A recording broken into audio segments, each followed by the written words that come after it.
Cette émission vous est proposée par l'Institut universitaire de la Côte.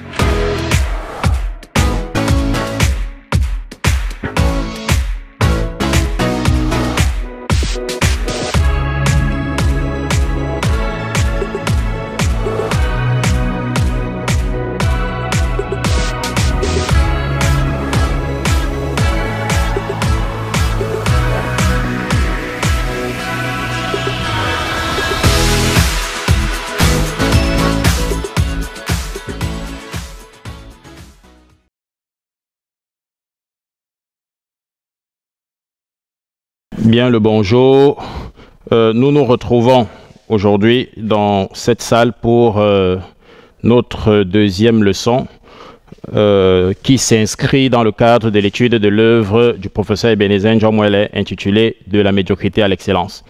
Donc j'aimerais rappeler que conformément à l'étude de cette œuvre, la fois dernière nous avons travaillé sur le chapitre 2 qui était intitulé « La misère de l'homme ». Pourquoi est-ce que c'est important de rappeler cela ?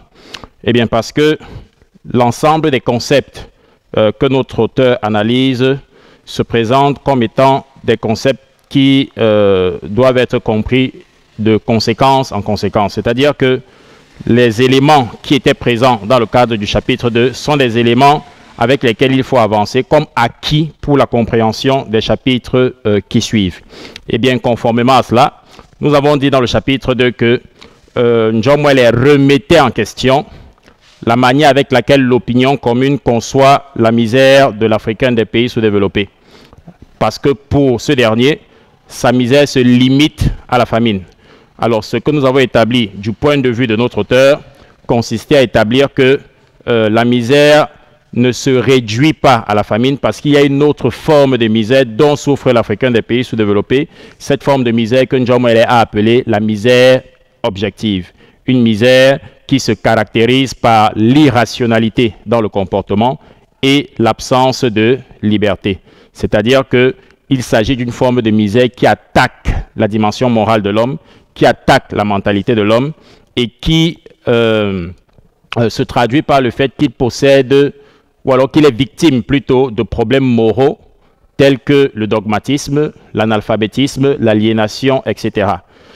Bien sûr, tout cela doit être compris dans le cadre de ce que Njomwele cherche à faire une théorie humaine du développement, c'est-à-dire qu'il s'agit de développer l'humain, puisque lorsqu'on parle de l'humain, en philosophie, il s'agit de l'être doté de raison, donc il s'agit de développer l'homme en tant qu'il est un être doté de raison, d'où le fait que les véritables problèmes à résoudre du point de vue de la misère de l'homme ne sont pas les problèmes matériels, mais il s'agit plutôt de problèmes humains. Alors, pour le cadre de la leçon d'aujourd'hui, en rapport avec notre troisième chapitre qui est intitulé « L'homme critique », on se situe justement dans la continuité du décryptage de la situation dans laquelle se trouve l'Africain des pays sous-développés. Ce chapitre 3, duquel est tiré le texte que nous avons au tableau, nous allons y venir, s'intitule « L'homme critique ». Alors, tout de suite, je préfère vous mettre en garde parce que depuis le début de l'année, on a parlé du fait que la critique représente un élément fondamental en philosophie au sens où c'est elle qui permet de remettre en question toutes les vérités qui nous arrivent comme étant des vérités absolues ou encore des vérités dogmatiques. L'homme critique dont parle Njomwele ne doit pas être compris comme cet homme-là qui a un esprit critique. Ça, c'est la première erreur qu'il ne faut pas faire. J'ai lu les travaux de certains d'entre vous qui ont justement compris l'homme critique de Njomwele comme étant un homme qui a l'esprit critique et qui remet les choses en question. Vous devez savoir que si vous procédez comme ça, vous êtes en train de fausser complètement la compréhension de la thèse de l'auteur et vous êtes en train de corrompre son point de vue. L'homme critique dont parle Njomwele, c'est un homme qui est dans une situation critique.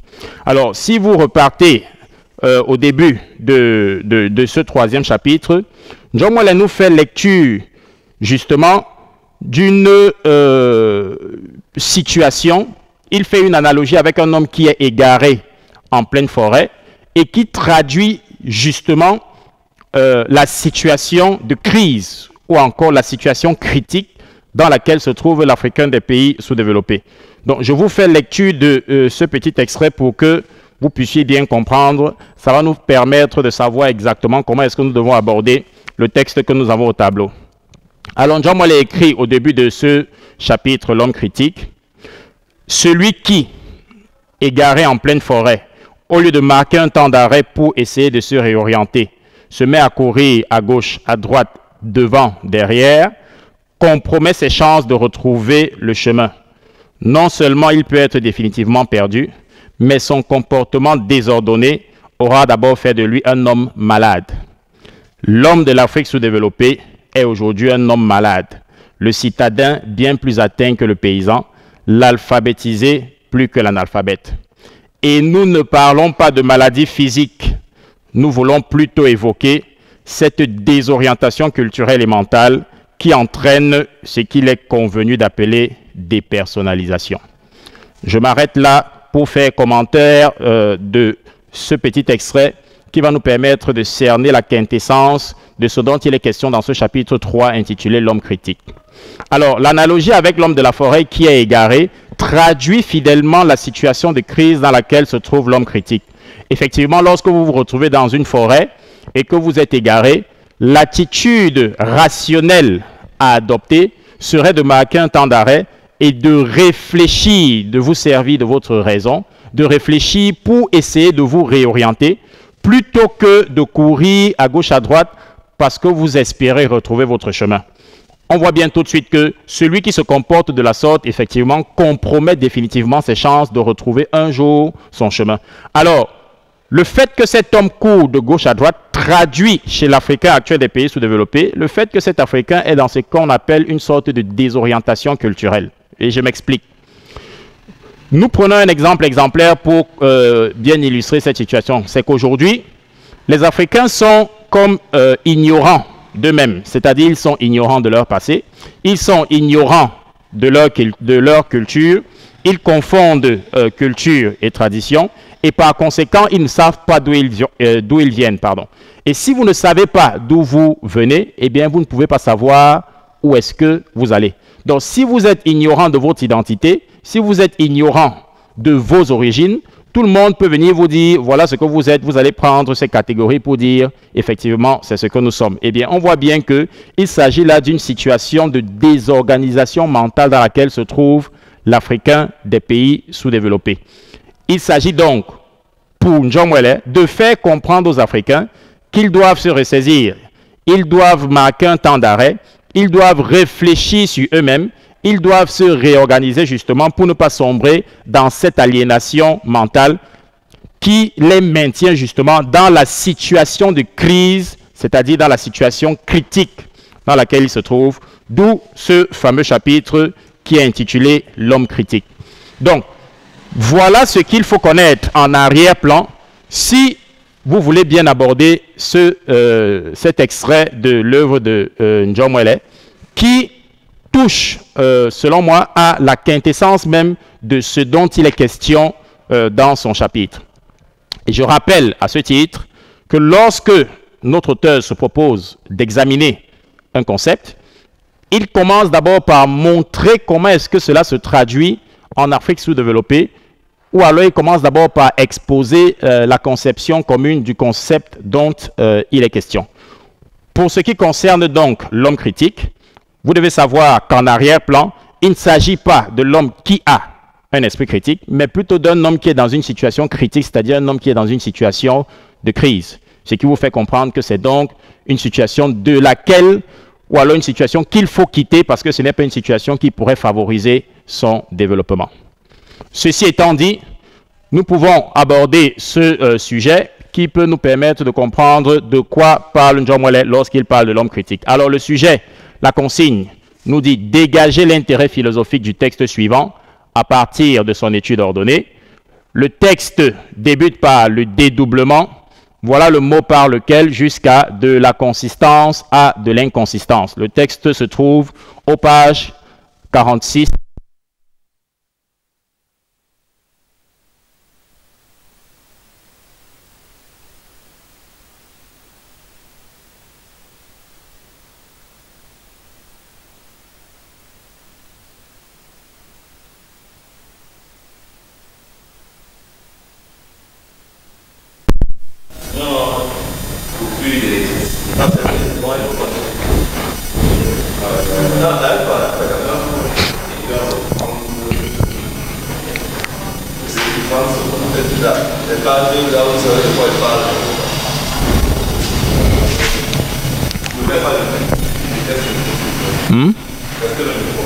Un, deux, trois, un, deux, ok.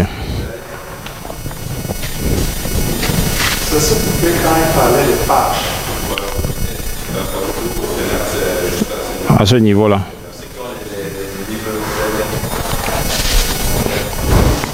C'est bon? Donc, le texte se trouve aux pages 46 à 47 et selon les différentes publication de l'œuvre de Njomwele, ce texte peut plus ou moins se trouver quelques pages avant la page 46 ou quelques pages après la page 47. Vous savez exactement de quoi je parle. Bien, donc, nous allons rapidement faire lecture de ce texte, puisque, je vous l'avais dit la fois dernière, lorsque vous voulez aborder un commentaire de texte philosophique, avec la certitude de procéder de manière scientifique, même si vous avez le sentiment de comprendre le texte par anticipation, vous devez faire votre analyse du sujet au brouillon.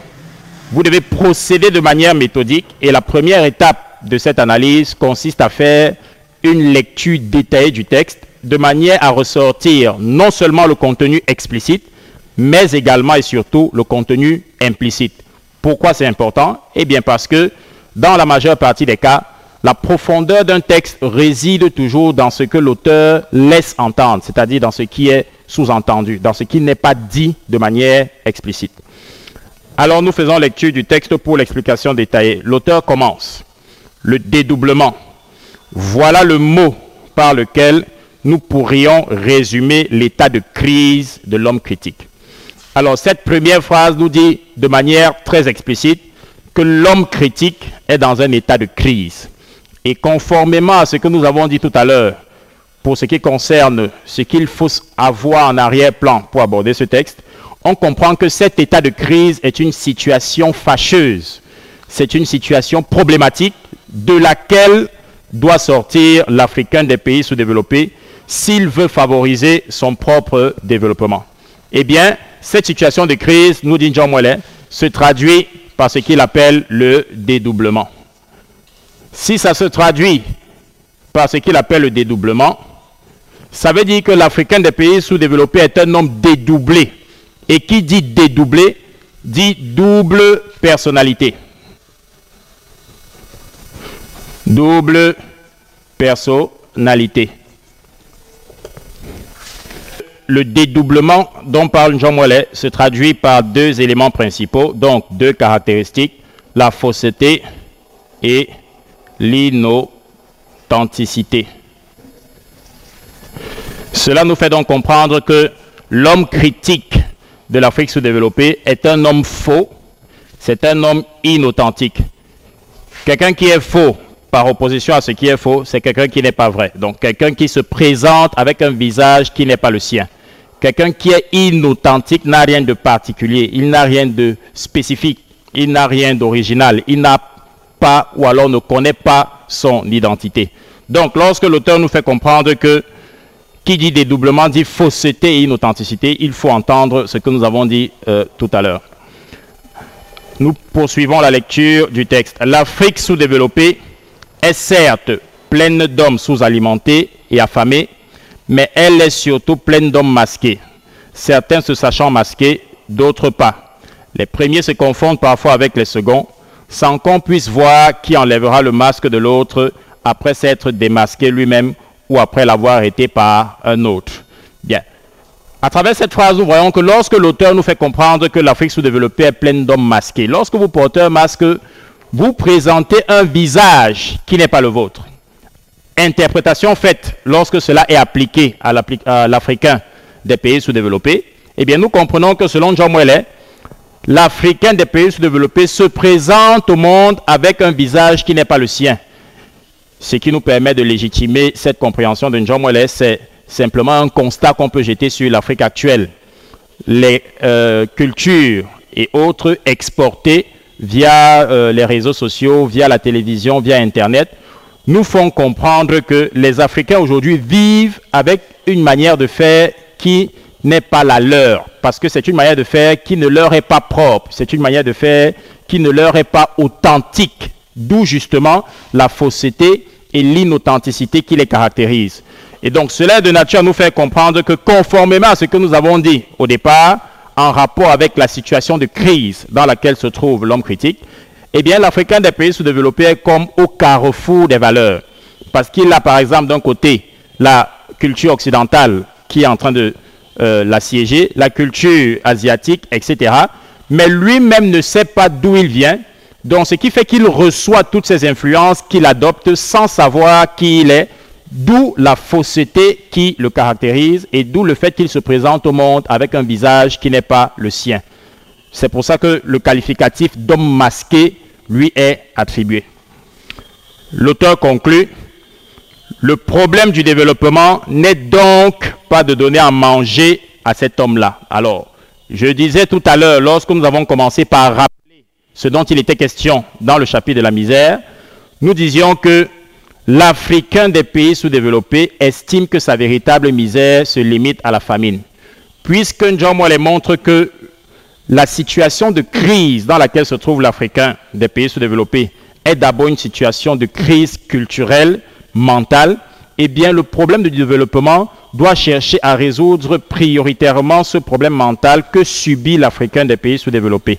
Raison pour laquelle il dit que le problème du développement n'est donc pas de donner à manger à cet homme, mais plutôt de le transformer. Alors l'homme critique doit être transformé, parce que nous l'avons dit, l'homme critique, c'est l'homme qui est dans une situation de crise. Qu'est-ce qui fait sa crise? C'est la fausseté et l'inauthenticité qui le caractérise. Si le but du développement, c'est de le transformer, alors il suit que le but du développement consiste à supprimer la fausseté et l'inauthenticité qui caractérisent l'homme critique, le plongeant ainsi dans la situation de crise dont il est question. De supprimer sa duplicité, de substituer de la consistance à de l'inconsistance. Le but du développement est de supprimer la duplicité dont souffre l'homme critique. Ça veut dire que l'objectif final du développement est de faire en sorte que cet homme puisse être un homme vrai et non plus faux, de faire en sorte que cet homme puisse se retrouver, c'est-à-dire qu'il puisse retrouver son authenticité. Donc, voilà lecture faite de cet extrait. Avant de poursuivre avec notre deuxième étape qui porte sur l'identification du thème, j'aimerais rappeler que vous devez faire attention lorsque vous avez un extrait qui est faible, parce que généralement, vous avez plutôt l'impression que si l'extrait de texte qui vous est soumis a une plus ou moins grande taille, ça veut dire que c'est compliqué. Au contraire, ce sont les textes de faible taille qui sont plus compliqués parce qu'ils sont plus compacts. Et donc, il vous demande de ressortir beaucoup plus les contenus implicites dans le texte. Alors qu'avec les textes qui ont une assez grande taille, les explications peuvent être diverses et variées. Donc, une fois achevé notre lecture détaillée, nous pouvons maintenant passer à l'identification du thème du texte. Et vous savez très bien comment est-ce que nous procédons. Pour identifier le thème du texte, nous devons ressortir le champ lexical dominant. C'est-à-dire que nous allons, après lecture du texte, procéder de manière scientifique pour déterminer un ensemble d'éléments ou de mots qui tournent autour de la même notion.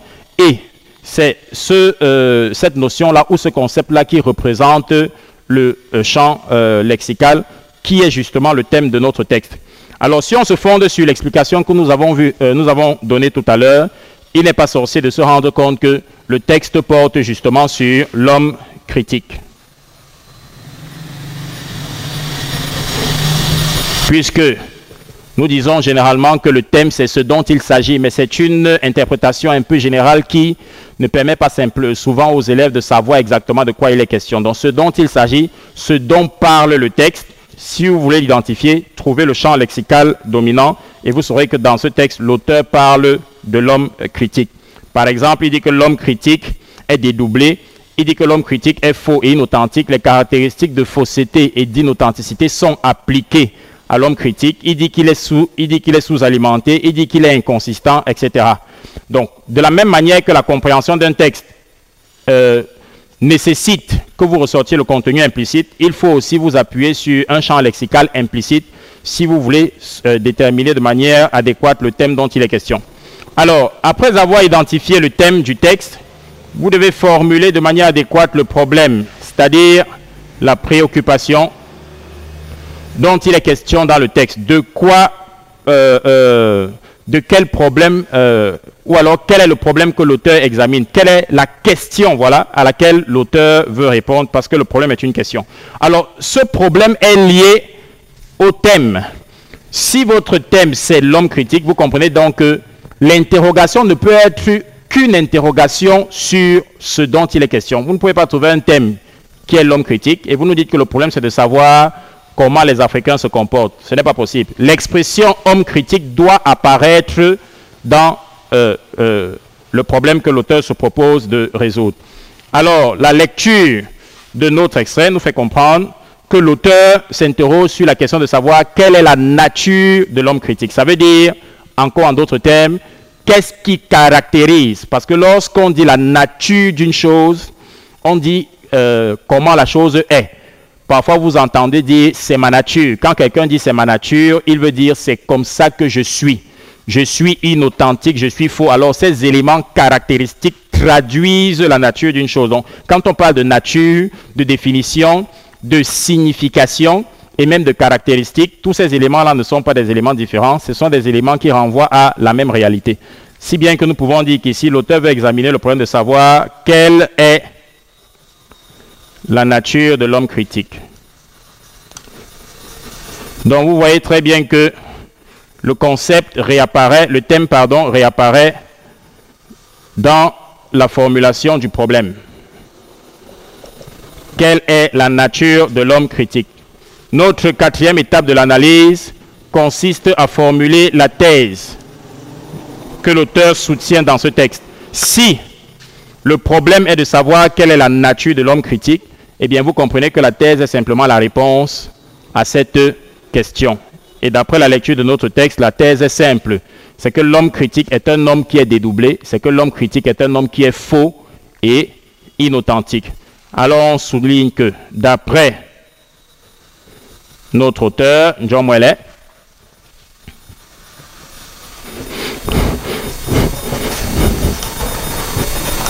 l'homme critique se caractérise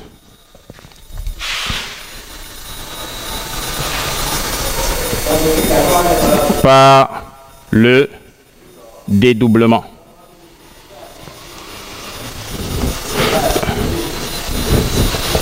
Je le disais encore la fois dernière, l'essentiel c'est de ressortir l'idée de fond. Ce n'est pas la formulation, il n'y a pas une formulation qui est unilatérale. Vous pouvez formuler la thèse de votre propre manière pourvu qu'on puisse identifier là-dedans l'idée qui consiste à dire que voilà comment se présente par exemple l'homme critique. Bien, une fois que nous avons achevé avec la thèse de l'auteur, nous devons maintenant identifier les articulations. Et c'est là où vous avez le plus de difficultés parce que les articulations représentent les étapes du raisonnement de l'auteur. Et nous vous avons fait comprendre que les articulations, c'est-à-dire les étapes de raisonnement, sont généralement comprises entre 2 et 3. Jamais moins de 2 articulations, jamais plus de 3. Sur certains travaux que vous m'avez envoyés, j'ai vu un de vos camarades qui a identifié qu'il y avait une seule articulation dans le texte. Si on parle des étapes de raisonnement, vous comprenez bien que ça ne peut pas être une articulation. Et si vous trouvez 4 articulations, vous en faites un peu trop. Donc vous devez rester dans le cadre de 2 ou bien de 3 articulations. Alors lorsqu'on lit le texte, on se rend compte qu'il y a 2 articulations dans ce texte. Deuxième mise en garde, évitez de nous faire un découpage linéaire du texte. Ce n'est pas parce que vous pouvez facilement identifier que la première articulation commence ici et s'arrête à la 5e ligne que vous allez mettre ça par écrit. Contentez-vous de nous énoncer les idées qui permettent de traduire justement les étapes de raisonnement de l'auteur, sans nous dire la première articulation commence à la première ligne, ça s'arrête à la 5e ligne, etc. Alors on se rend compte qu'il y a 2 articulations dans le texte, et la première articulation consiste à montrer en quoi la fausseté et l'inauthenticité traduisent la situation de crise de l'homme critique. Si bien que si vous voulez formuler votre introduction partielle au début de votre développement, vous allez dire que pour soutenir son point de vue, John Moeller organise son raisonnement autour de deux idées. Vous mettez un point, faites-moi des phrases simples. Et puis vous entamez la première idée en disant que dans la première étape de son raisonnement, il montre en quoi la fausseté et l'inauthenticité traduisent la situation de crise de l'homme critique. Vous mettez un point avant d'annoncer la deuxième idée. Donc je vois certains de vos camarades qui me produisent une introduction partielle et ils mettent le point à la fin simplement. Non, faites-moi des phrases simples, faites-moi des phrases courtes. Ça vous évitera de faire des erreurs syntaxiques de telle sorte que vous produisez une argumentation qui a un non-sens. Alors nous disons que dans notre première articulation, l'auteur montre en quoi? Donc l'auteur montre en quoi la fausseté et l'inauthenticité traduisent la situation de crise de l'homme critique. Et l'inauthenticité traduisent la situation de crise de l'homme critique. Ça veut dire que lorsque vous allez vous retrouver dans votre première articulation au développement, eh bien, vous allez insister sur cette idée en faisant ressortir comment est-ce que ces deux caractéristiques que sont la fausseté et l'inauthenticité montrent que l'homme critique est dans une situation de crise. Alors, notre deuxième articulation, quant à elle, se situe au niveau, vers la fin du texte. L'auteur dit que le problème du développement n'est donc pas de donner à manger à cet homme. Le problème du développement, c'est de transformer cet homme. Ça veut dire qu'il assimile au développement une finalité. Il montre que la finalité du développement, c'est justement de supprimer, la duplicité, voilà, dont souffre l'homme critique. Parce qu'ordinairement parlant, les gens s'imaginent que le développement doit leur fournir bien matériel et résoudre les problèmes tels que les problèmes de consommation. Puisque John Moeller a établi que les problèmes de consommation ne sont pas leurs véritables problèmes, mais que leurs véritables problèmes sont liés aux problèmes de mentalité, alors il conclut que le problème du développement est donc de résoudre prioritairement ces problèmes de mentalité. Ce qui nous fait donc dire que notre deuxième articulation consiste à dire que selon John Moeller, la finalité du développement est de supprimer la duplicité dont souffre l'homme critique. Et c'est ça que nous notons donc. Le but du développement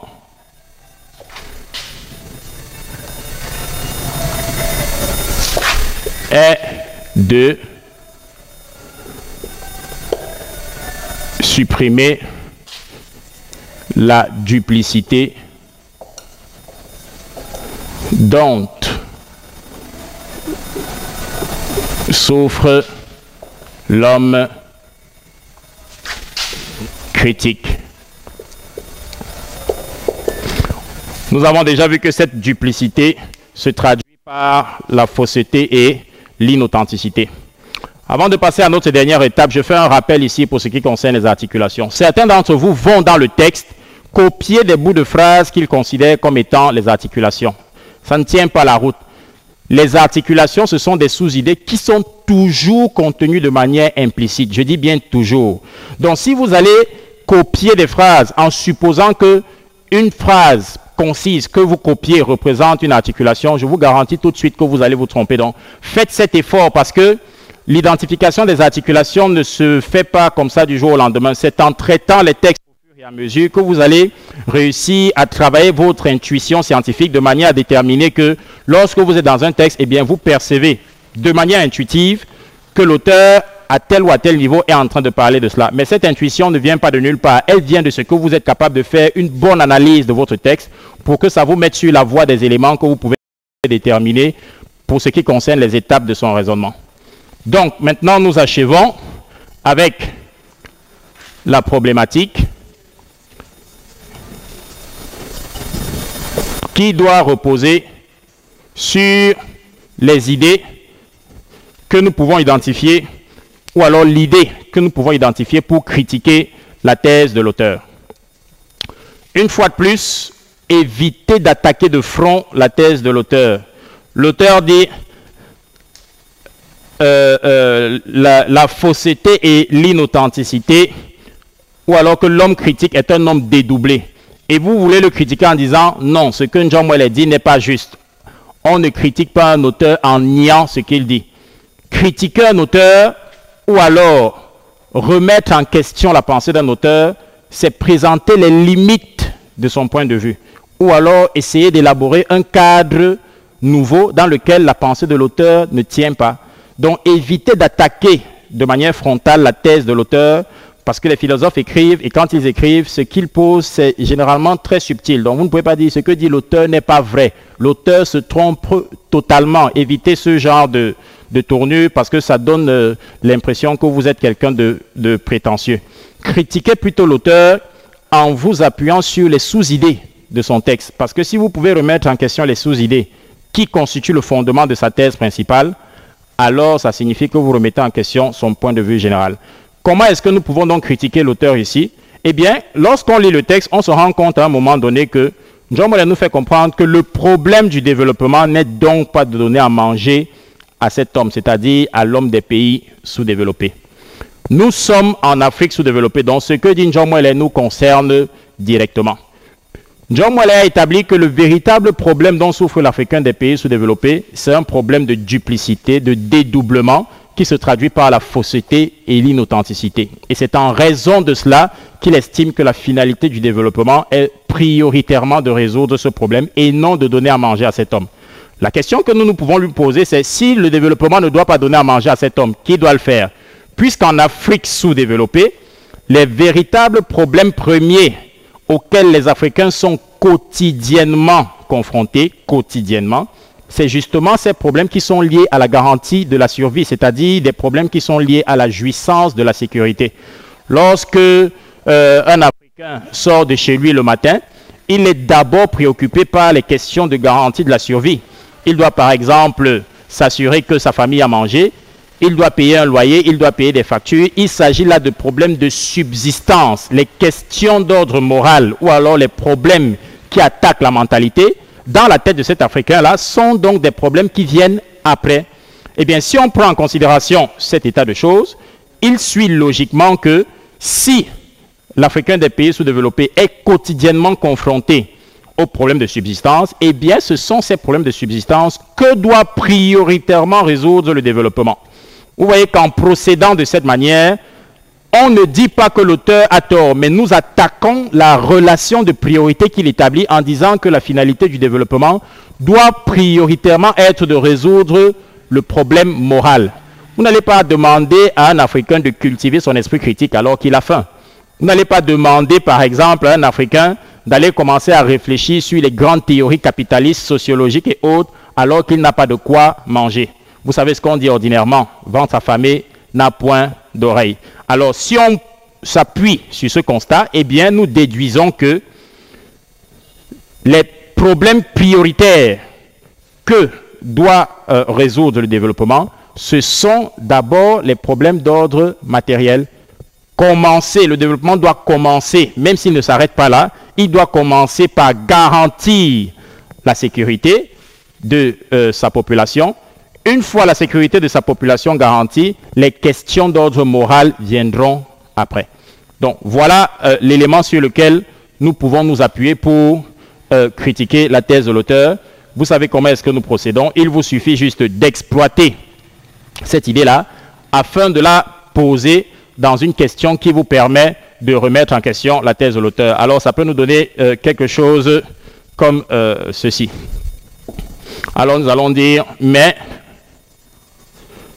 si on tient que les problèmes quotidiens auxquels sont confrontés les Africains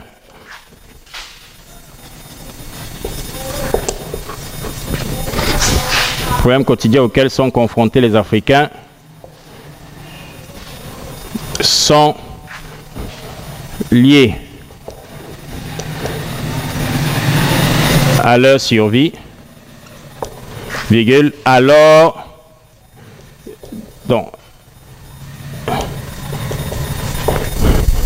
n'y a-t-il pas lieu de penser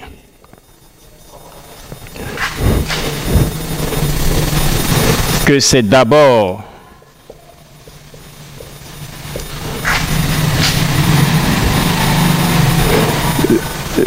ces problèmes, que doit résoudre le développement.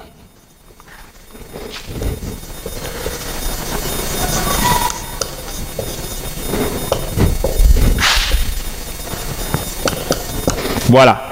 Je rappelle que cette question, vous la formulez avec le modèle logique de mathématiques hypothético-déductif. Donc, vous formulez votre hypothèse et c'est en fonction de cette hypothèse que vous tirez votre déduction. Mais attention, une fois de plus, attention à la constante que vous utilisez.